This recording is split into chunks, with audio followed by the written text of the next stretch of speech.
আন্তর্জাতিক মাতৃভাষা পরিষদের ত্রয়োদশ সাহিত্য সম্মেলনে উপস্থিত মঞ্চে উপবিষ্ট অতিথিবৃন্দদের জানাই আমার সশ্রদ্ধ প্রণাম। এখানে উপস্থিত আমার পিতৃমাতৃ তুল্য যে সকল কবি সাহিত্যিক আছেন, ওনাদের আমি সাষ্টাঙ্গে প্রণাম জ্ঞাপন করছি। পাশাপাশি অভিনন্দন জ্ঞাপন করছি আমার ভ্রাতা এবং বোন সমতুল্য ব্যক্তিবর্গদের। এখানে আমি এসেছি কোনো কবি হয়ে নয়, আমি কবিতাও লিখতে জানি না। তবে কিছুদিন আগে আমার জীবনে ঘটা খুবই একটা দুঃখজনক হয়েছিল, সে বিষয়টি আপনাদের সাথে ভাগ করতে এখানে আমার আশা। এবং এটা কোনো কবিতা নয়, কিছুটা ছন্দ মিশ্রিত। গতকাল লেখা শুরু করেছিলাম। আমার জীবনের সবচেয়ে প্রিয় মানুষ আমার বাবা।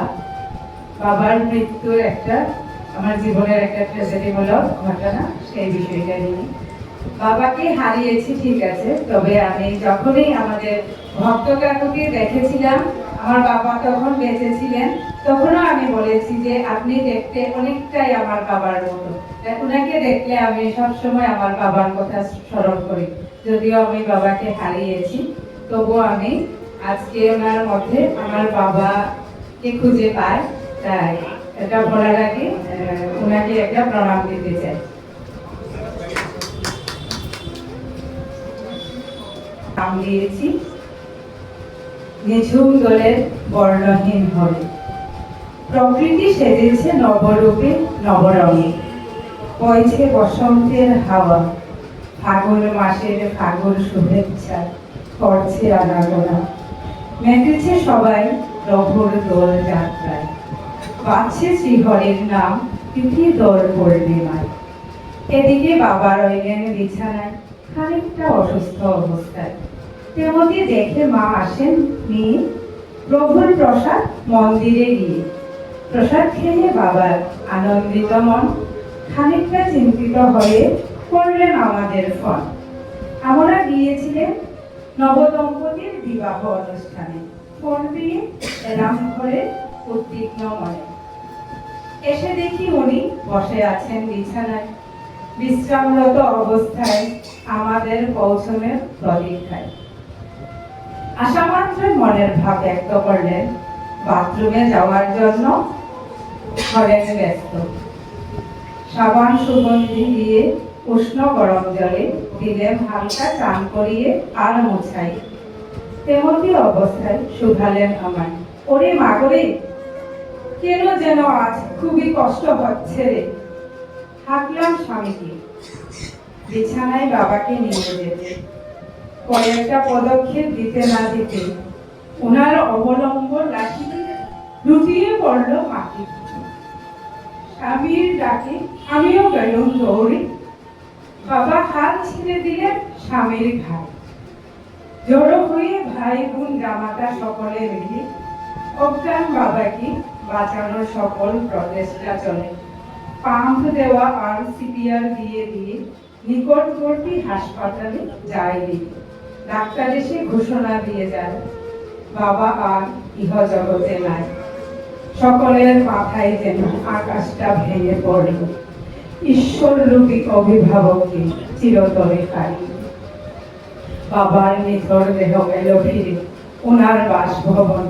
তবে ঘরে নয়, স্থান পেল উঠোনে।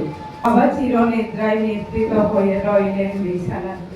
দোল পূর্ণিমা রাত্রিরে খোলা আকাশের তলায় প্রহরী হয়ে দিচ্ছে পাহারা, ঝলমলে চাঁদের জোছনা। চারিদিকে উচ্চ স্বরে বাজছে নাম সংকীর্তন, যাচ্ছে শোনা। ঝলমলে চাঁদকেও যেন আজ লাগছে যেন কালো। অকস্মাৎ গভীর আধার যেন সুখের ছায়া নিয়ে এলো। মন বলছে বাবাকে জড়িয়ে ধরে কাঁদি চিৎকার করে, বাবা আদর করো আমায়, ফিরে এসো ঘরে। কেমন যেন একটা সংকোচ আমায় রেখেছে ঘিরে। কাঁদছি, তবে পারলাম না কাঁদতে বাবাকে জড়িয়ে ধরে। আফসোসের বীজ চির অমর হয়ে রইল আমার অন্তরে, জানতাম একদিন তো সবাইকে যেতে হবে এই জগৎকে ছেড়ে। রাত পোহালো, ভোরের আলো দৌড়ে এলো, রাতের অন্ধকার ঘুচে যায়, ভোরের প্রথম আলো দিচ্ছে মদের অস্ত্র মোছাই। বসন্ত সেজেছে, খেলছে মানুষ রঙিন আবিরের হোলি খেলা। এদিকে মদের নিকট যে বাবার বিদায়ের অন্তিম বেলা। চিরবিদায় নিয়ে চলে গেলেন মদের জন্মদাতা। প্রার্থনা মদের দেখো বাবাকে বৈকুণ্ঠে, হে পরম পিতা। সেই ছেলেবেলা থেকে মনে ছিল ভয়, বাবাকে হারানোর দুঃখ কি করে সই। সত্যি সেই ভয়ের মোকাবিলা করতে হচ্ছে আজ আমার। প্রিয়জনকে হারানোর ব্যথা সে বুঝবে যে হারায়। ভেবেছিলেন সবই গেছে ফুরিয়ে, বাবাকে হারিয়ে বোধ হয় আর পারবো না সুন্দর করে বাঁচতে। কাল আর কর্তব্যের চক্রে শিখলুম ধীরে ধীরে মানিয়ে নেবে।